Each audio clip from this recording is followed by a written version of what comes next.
In Solapur न्यूजचे संचालक राजेश अण्णा पाटील यांच्या हस्ते इन सोलापूर न्यूज चॅनलच्या कार्यालयासमोर मानाच्या पहिल्या नंदीध्वजाचं आणि शिवयोगी श्री सिद्धरामेश्वरांच्या पालखीचं मनोभावे पूजन करण्यात आलं।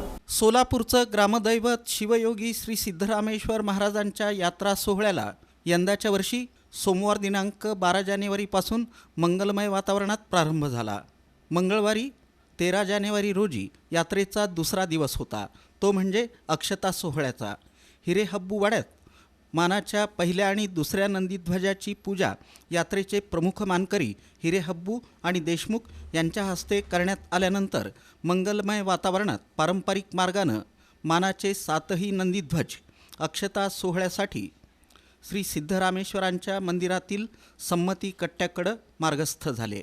दरम्यान इन सोलापूर न्यूज चॅनलचे संचालक राजेश अण्णा पाटील यांच्या हस्ते इन सोलापूर न्यूज चॅनलच्या कार्यालयासमोर मानाच्या पहिल्या नंदीध्वजाचं आणि शिवयोगी श्री सिद्धरामेश्वरांच्या पालखीचं मनोभावे पूजन करण्यात येऊन मानाच्या 7ही नंदीध्वजांचं दर्शन घेण्यात आलं।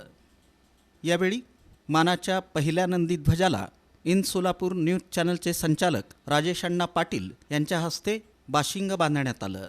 यावेळी त्यांनी सर्वांना सुखी, समाधानी आणि आनंदी ठेवण्याची तसंच सर्वांच्या सर्वांगीण कल्याणासाठी शिवयोगी श्री सिद्धरामेश्वर महाराजांच्या चरणी प्रार्थना केली।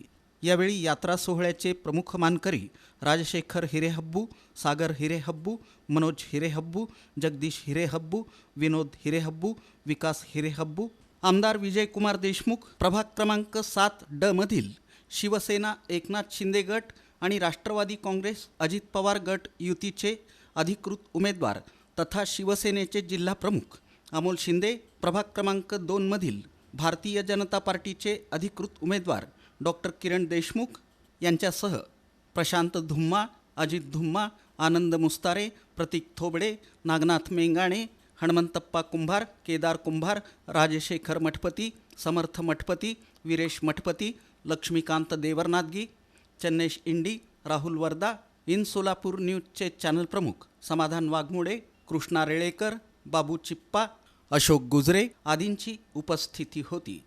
या प्रसंगी सर्व भक्तगणांनी मानाच्या 7ही नंदीध्वजांचं मनोभावे दर्शन घेतलं। यावेळी रस्त्याच्या दुतर्फा भक्तगणांची दर्शनासाठी मोठी गर्दी झाली होती। महिला भक्तगणांची उपस्थिती लक्षणीय होती।